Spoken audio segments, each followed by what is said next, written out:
Hello and welcome everyone. I am back with a new video and I want to talk about 5 driving techniques that you don't want to miss. And I think since we don't do a lot of talking here, we won't do in this video either, so let's get into this. The first technique I want to show you is short shifts. The advantage of using a short shift usually has to be seen in conjunction with actually shifting down the gear too much before. So normally a short shift follows when you exploit a lower gear to give the car additional rotation. And a good test bed for any type of technique really is always Barcelona, which is why I recommend this for coaching. And there are several of the techniques I want to show today. So we'll be using the Bentley here because I just recently used it for coaching and I know it quite well on the track. And I noticed all these different techniques that I want to talk about actually during the preparation for this coaching. So I thought, maybe it's time to finally do this video because I had it on my to-do list forever. Okay, let's get to this. So first technique will be the short shift. And the short shift actually starts with essentially a lower gear being used in a certain corner, because only then the short shift starts making sense. So we're looking at turn 5 in Barcelona, which is the downhill long, kind of almost 180-degree left-hander. And the first try around there, I'll just simply do in first gear and accelerate from there. And then we'll just see how probably we need to use Motec to see how much traction control interaction is there. And the second thought that you want to have is that when you do the short shift, which means in the middle of the corner already, before accelerating, that's the important bit, you will also not have to manage this upshift later, which comes with the advantage with the car not getting loose while you're still cornering and the gear is slammed quite harshly. So let me just show you how it can look in first gear. It's not going to look terrible. We're looking for fine bits of lap time here. So going to the game, and I'm already before turn 4 and turn 5 is imminent.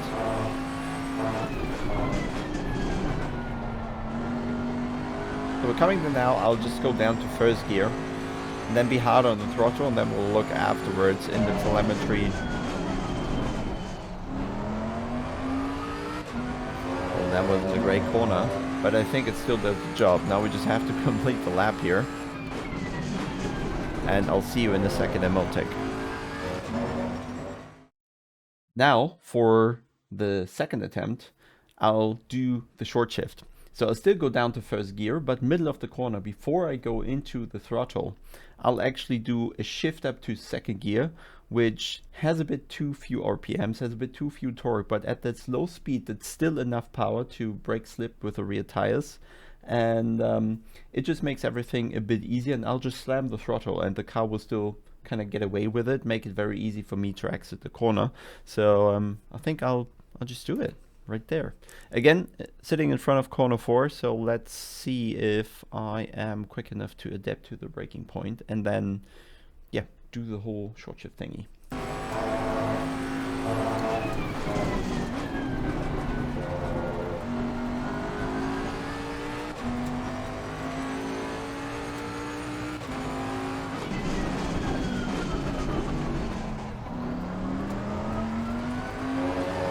I think this was marvelous, so now it's time to look at the data. So now, looking at Motec, and keep in mind it's very difficult to create this kind of data in a way that it's really showing the impact right away, but I think it did a good job. So let's have a look at this. This then obviously is turn 5, as it says on top here. You can see there's a tiny difference in braking point, but it's always going to be that sort of tiny differences. Let's ignore the trail braking or the attempt of it here. Overall, what is important, that the speed trace throughout the corner looks kind of similar, because that gives the indication that we actually did something similar here. Also, the steering angles, they kind of match. So let's assume I did the corner in 2 different ways with 2 different techniques so that it's actually comparable. So what we're looking at then is down here you can see the gearing, and the colored lap is the first one I did. So the colored lap is going to be the one without the short shift, and the one with color, the white one. All the white data is the one with the short shift. And you can see that intuitively in the colored lab, when accelerating out of the corner, I was managing the throttle here quite a bit because I felt, okay, the TC is going to become really aggressive now. It's interacting a lot. The car has a tendency to be oversteery.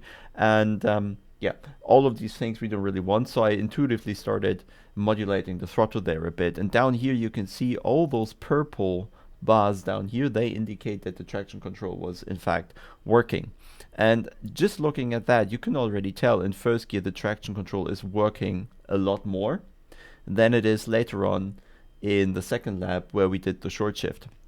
Additionally, you can also see that while in second gear, and important here is really the timing of the upshift. So I probably did a bit earlier here just for demonstration purposes, but the upshift should just about happen before you go into the throttle, and more often than not it is almost perfectly in sync, but it just has to be before you actually go into the throttle. If you are in throttle in first gear, then do the short shift, then it's actually harmful because now slamming in the gear creates slip on the rear tires and the car is going to become unstable. So always do the short shift before going into the throttle, and the time can be as minimal as you can do it, really.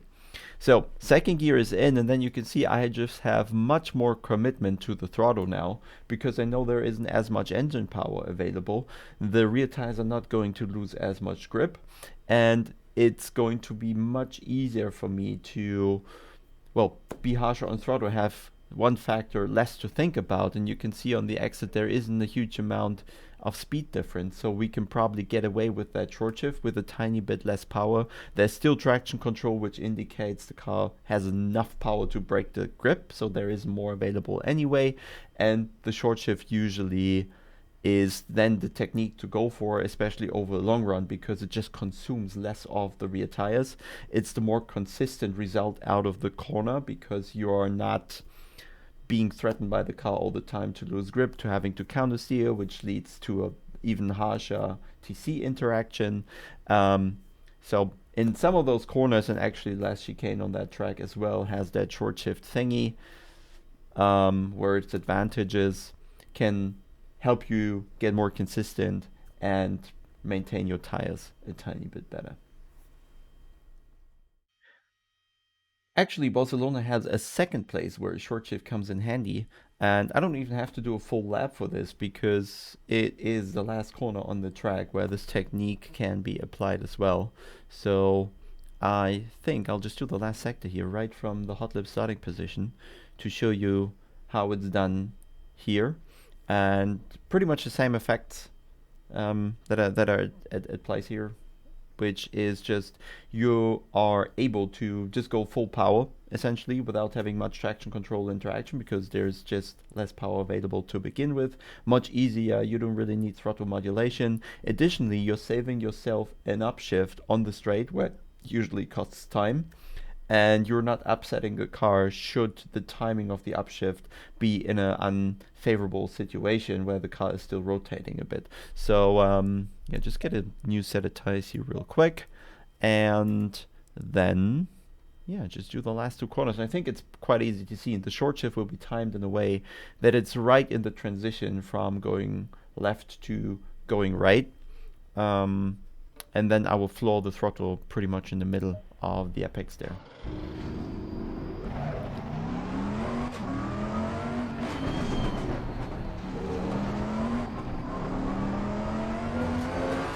So I made it a little more pronounced as it needs to be, but I think this is already showing all it really needs to. Also, just for this example, quickly into Motec, just takes a second. And I really made it more pronounced than it will actually be later in a hot lap. Everything is much tighter together. But just to make it visible here, I wanted to show you this is the point where we're going from left to right in the chicane. And you can see while I'm going off throttle, this is the movement, you can already see right there, I'm going down to up to second gear already, which is then of course the short shift. It additionally has the effect that when I go off throttle in first gear, the engine brake is interacting quite harshly. It's slowing the car down, and the corner is actually fine at the higher speed. So I'm using also second gear to reduce the amount of the engine brake a little, keep the speed up a bit, and then can be really blunt on throttle half a second later once the weight of the car has traveled forward from the off throttle. The car is gripping up, going for the corner, and then I just slam the throttle, no questions asked, really, out of the corner. Traction control is kicking in here anyway, so there isn't really a concern we are throwing something out the window because there is no grip anyway, and second gear essentially has enough power to get away with it, and we're saving ourselves the upshift later on while being much more blunt on throttle without being scared of losing the rear here. And that's the advantage of the short shift, and we move on to the next technique. The next technique will be what I will call throwing the car. And this is something that you very rarely use, and you should only really use in higher speed turns because there's enough downforce for the car to remain traction. We'll do this in turn 3. And first I think I'll show you a lap again where I am not throwing the car, and then I'll do a lap, or I'm just showing the corner because essentially it's too much. But then we'll look afterwards into the Motec to compare what the difference in input really is, and I'll try to explain what it does to the driving and how essentially it makes it faster, because that's what it's all about, right? I'll actually pause this here on the main straight because the corners afterwards are all connected and I have to be really focused. I'll do an attempt first where I'm not throwing the car, and I guess this is it, and then I'll talk you through afterwards. So approaching corner 1, 100 and something braking point, all not really important, and the main thing really is now to not be aggressive into turn 3 and kind of not do the pattern that I normally do. So I'm just going into the corner here, really smooth fashion. Doesn't really look wrong or anything, but I can tell you once we do it the other way around with the throwing, I think you'll be able to see the difference, at least hopefully. And now for the attempt with throwing the car into the corner. What you want to look out for is that after turn 2, I'll take a more aggressive swing to the left, and I will be much more aggressive into the right-hander with a quicker steering input. And this will lead to the front end gripping up really quickly because there's a lot of downforce involved now. We're doing something like 160, 170 or so. So there's a huge amount of air essentially pressing the car into the ground, sucking the car into the ground really. And this allows me to show this type of aggressiveness. So just take a look at the steering wheel for now, how aggressive I'm going into the corner. And the important bit is to stay full throttle, because if I go off throttle and do the aggressive turn, and then I'll likely lose the rear because of a downforce shift happening, because of the differential opening, because of a weight shift to the front and the engine brake engaging. So we want to do the throwing with the throttle applied, and then I'll get a few fractions of a degree additional turn in at the beginning of turn 3, which then allows me to carry more speed into the corner essentially. So let's try to show this.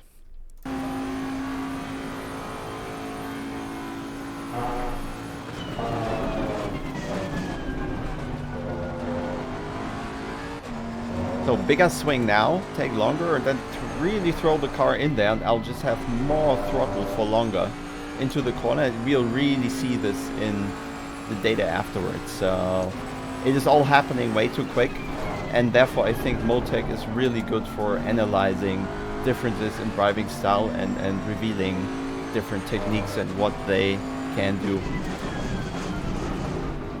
So see you in a second. So we are back in Motec, looking already at turn 3. What I want you to look out for, most importantly, let's bring this all a bit in the middle. We can see the throttle trace in the middle here, and more importantly, the steering trace at the bottom here. Let's actually quickly change the scale of the steering because this is way too much. We don't need that much. Let's just do 120 degrees in both directions, or you can't see this. And now the steering is more pronounced. So again, the color data is the lap before, where I took it a bit easy, where I was really smooth on the entry into that corner. And then on the second attempt, the white data now is showing you the more aggressive throwing into the corner, which was the technique where we're talking about. And the essential part is here. So up until this point, pretty much the center line in the middle here, this is where we're starting to turn from left to right? So this is still the left corner, left corner, left corner, a bit of oversteer here. That is fine, still over to the left. And then you can see with the red line, I had somewhat of a smoother transition, turning less to the left, ever less to the left, and now starting to slowly turn to the right. And I'm taking my time to find the maximum turning angle somewhere there in the middle of the corner. Just to show the difference, I was definitely overdoing it on the second attempt here with the throwing into the corner. It won't be as pronounced in the actual hot lap that I would be doing or so, but just to really get pronounced data, I was overdoing it a bit here. So you're seeing first, I'm turning a bit longer to the left, so the transition from left to right is happening a bit later here. The difference is tiny on the track. This is 1 or 2 meters max. This is really, really small in track distance. But what you can see is it takes me from my, kind of almost regional maximum of turning to the left to turning to the right is a much smaller amount of time. And just shows you that I need from here to here, this is 2/10 pretty much. And turning from the left to turning to the right is easily stretched out over half a second to 6/10 on the lap where I took it easy. So 3 times the time that I am giving the car to build the grip on the outside tire. Whereas with the white data, I'm just taking a third of the time to ask for the grip on the front tires. And that at the same time means I'm not allowing the rear tires that amount of time to build the grip, which causes the rear to kind of lose a bit of grip, give me a few additional degrees of rotation, and suddenly I'm in the middle of the corner and find myself in a position where I've rotated the car a lot more than I did with a more conservative attempt, so to say. And you'll see then, because I have more rotation down on entry, I can also put the power down much more aggressively in the middle of the corner and actually build more speed for the short straight afterwards, which you can see here in the throttle trace. First, the throwing allowed me to carry more speed into the corner, at least longer be on full power. Then I have more degrees done and I find myself in a position where I see, oh, the corner is open now towards the exit, and I can slam the power down much more aggressively and easily build a speed gap here onto the straight, initially up to 7 kilometers. I lose some along the way there, but now that both cars are accelerating at full force, I'm still 4 kilometers ahead, and you can see in the lap time on top here that entering the corner we were 200s behind. And then come the next braking zone, we are 600s in front. So the difference is, just in that example, which isn't well executed, worth 800ths of a second. So that's the throwing, and we move on to the next technique. The third technique I want to talk about is what I would call pitch-induced oversteer. And what we mean by that is, as the car is going through the braking zone, and you're hard on the brakes, the front comes closer to the ground and the rear lifts up a bit. And more or less the gap to the ground defines how much downforce the car has. So when the front is closer to the ground, it develops a bit more. If the rear is higher in the air, it develops a bit less. There are always exceptions to this rule, but for this particular example, let's just assume it works this way and only in that way. There are more effects at play that we can ignore for the time being. And what this does is, or not what this does is, it changes the balance of the car essentially in the braking zone and makes it more unstable. And in some cars you can be afraid of that, you can work around of that, but you could also make this work in your advantage. And the corner I would choose for this is Puhon on Spa, because it's one of those corners where you enter at a very high speed. Something we're coming there by like 220, 230 or something, braking hard, something down to 160, 170, while already having to turn in because it's a rather short braking zone. So this is a high-speed corner. with pitch on the brake, which can make the car really loose. But also this looseness is something that you can turn to your advantage because it rotates the car without really needing steering input. And I think I just showed this. So we're now in Spa, again in the Bentley, just to make it a bit easier on myself. Right before the no-name corner, so the short straight ahead, and then we're coming to Pujon. This is actually the first attempt, so I hope it works. Please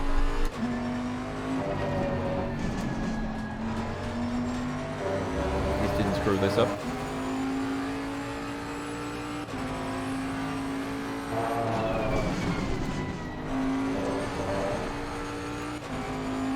Okay, that was probably very exemplary. I hope it will show in the data. And then I'll also, just right after, record a lab where I kind of won't be using the technique. I'm gonna stop it a bit earlier for the second attempt here because didn't have enough time to really adapt. So what I'm going to do now is I'll not do the pitch-induced oversteer into the corner, which is essentially trail braking at high speeds. And so now I'm just trying to get rid of that to get a more stable car in the corner and not have to work with the oversteer that I just had in the braking zone. So, well, let's hope it works. The other thing you can see is another short shift here.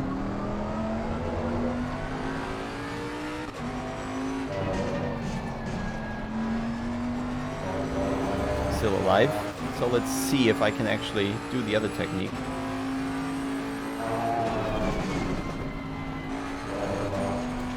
Yeah, not ideal.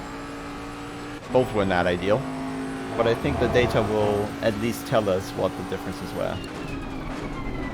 So see you in a second. Oh, nice corner.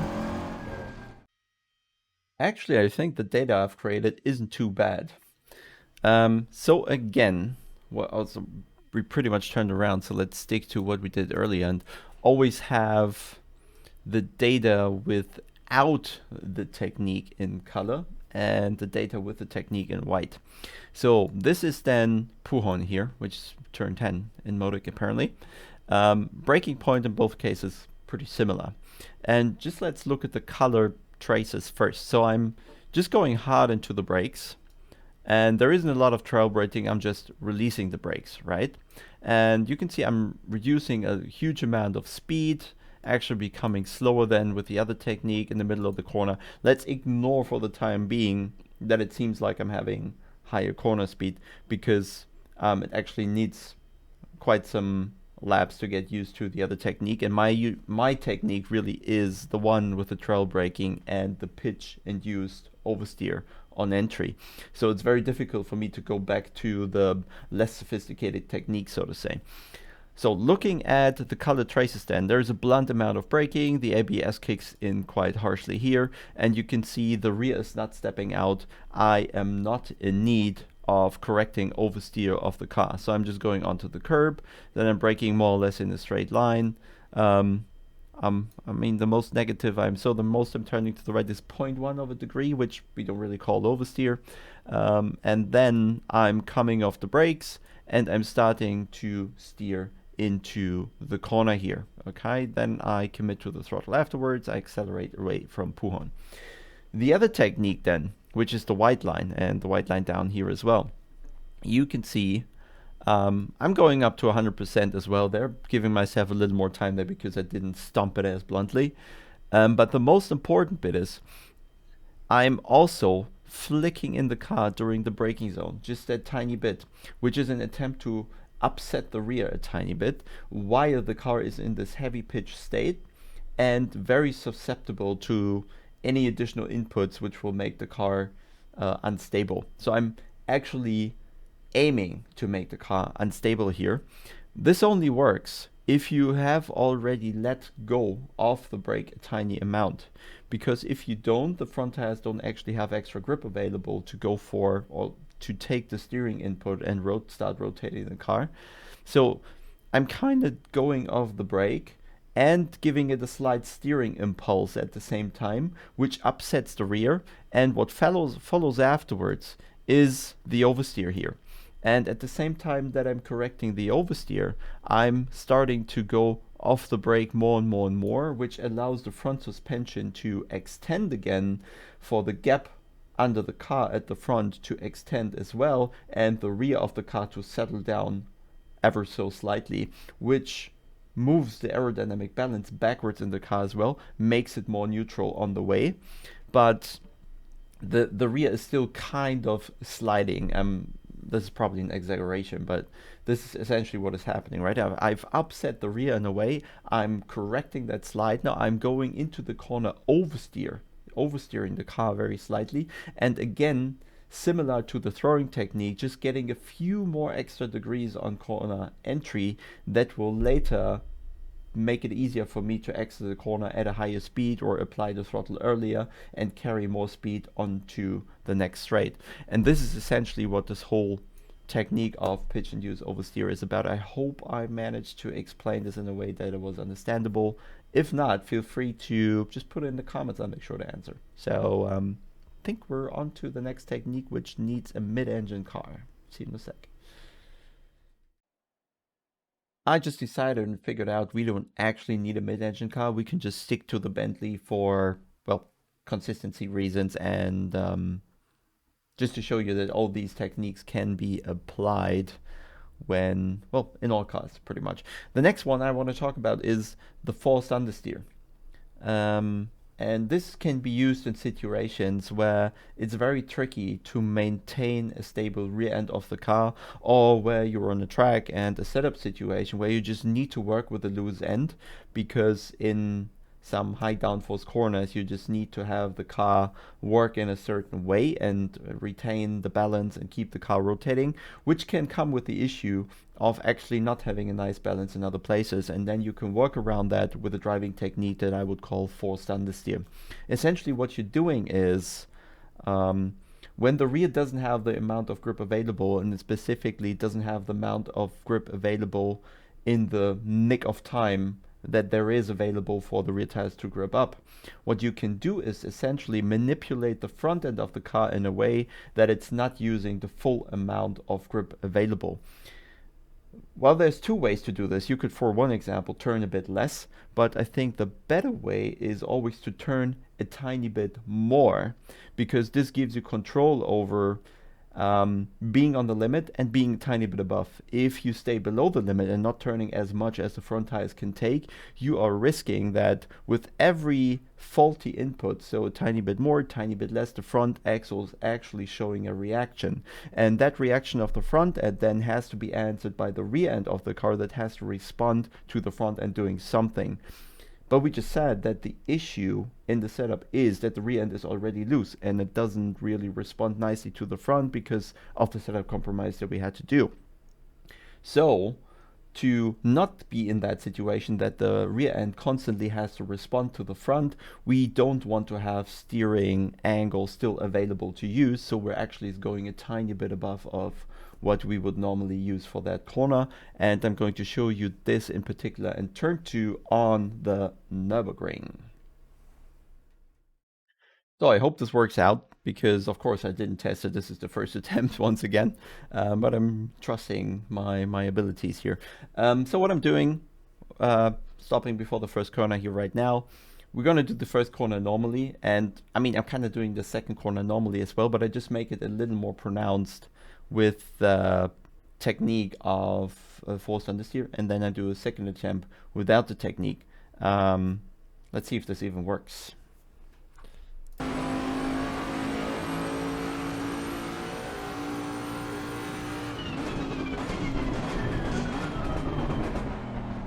Braking point was alright already.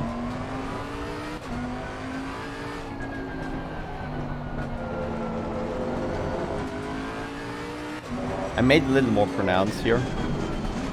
And now I'll just finish the lap to get the Motec data. And then do a second attempt with the, well, without the technique. So first lap is done. I'll now do an attempt without the forced understeer technique and see particularly if the rear will stay in place.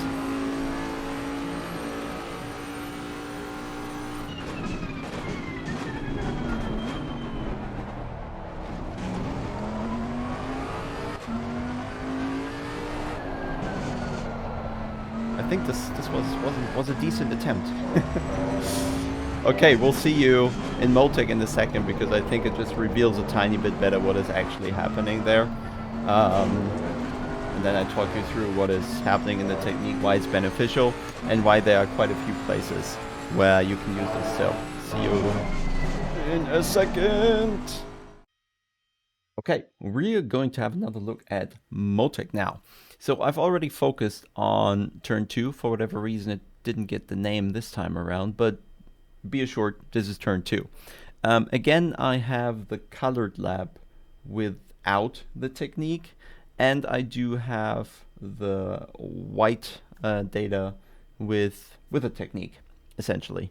And let's ignore the fact that corner speeds aren't exactly how they should be, that I'm losing time on the exit or on entry or whatever. And it's not necessarily in a way that it would reflect how it actually looks once you get the practice in. What I just want to show is really where the differences in applications are, and hopefully this will help out. So what are the differences then? Let's look at the color data first. Doing the technique where I just steer about as much as the front tires can take, which in the replay you I think you saw it, was that the rear end stepped out, the car was skidding around the corner quite a bit, so I lost the traction and I had to wait for the rear to catch itself before I could again commit to the corner. You could also see that doing it this way, that down here the traction control is actually interfering going into the corner because the rear end loses grip and I was still on power, just signaling you that, okay, you lost rear end grip there. So the thing really is, when you only turn to the point on the front wheels where they really have their grip limit, it just leads to the rear, potentially with the setup compromise that you do here, to lose grip or not have the amount of time available to build that grip before you actually need it. So the front tire builds a grip rather quickly, the rear tire needs a bit more time, but by this point where you notice it, the rear is already sideways and, well, yeah, essentially you're losing lap time, right? So the entry might have been a bit quicker here, but I'm losing a lot of speed in the middle of the corner there, and then let's ignore the exit for the time being. While the technique difference then with the second attempt, or rather it was the first attempt where I applied the technique, the main difference you can see is, and I was overdoing that just to get the data to really show you, I'm steering definitely more than I needed for the front wheels to be at their grip peak. I'm probably going 10 or 20 or more percent in this particular example over the limit of the front tire, but I think you saw while driving that my rear end was 10 times more stable and I never had the risk of losing the rear end going into the corner, which is what this is all about. It's not so much about the speed of going into the steering, while it does help to be a bit gentle and then increasing the steering wheel above the point, but it's also beneficial to go above the front end or the limits of the front end rather quickly, so the front end doesn't ever get the time to build maximum grip. So you're trying to get above this point where the front tire has its amount of grip, like straight overshoot it, so the front end never shows the harsh response which upsets the rear. And I think this is essentially what this technique is about. You're overdriving the front to maintain the grip on the rear end because of the setup compromise you had to do. You necessarily use a loose rear end on this particular track, and this can come with the issue of not having the grip in some corners that you need, or the balance in some corners that you'd like. And you can sort those with the driving technique that I would call false understeer, or some others would say overdriving the car, but I think this is a bit unspecific, so let's for now call it false understeer and stay with this term for now and forever. Alright guys, I hope I was able to explain these four, I think, crucial techniques, because most of them you'll need on every track, every car almost. And I hope I explained them in a way that they're actually understandable, and would be even better if you can put it into practice. I'd say let me know in the comments, leave a like, leave a subscribe, if you want to join the member section to watch coaching videos and a few track guides that are still building up slowly. Sorry. And then see you for the next video hopefully soon. Bye.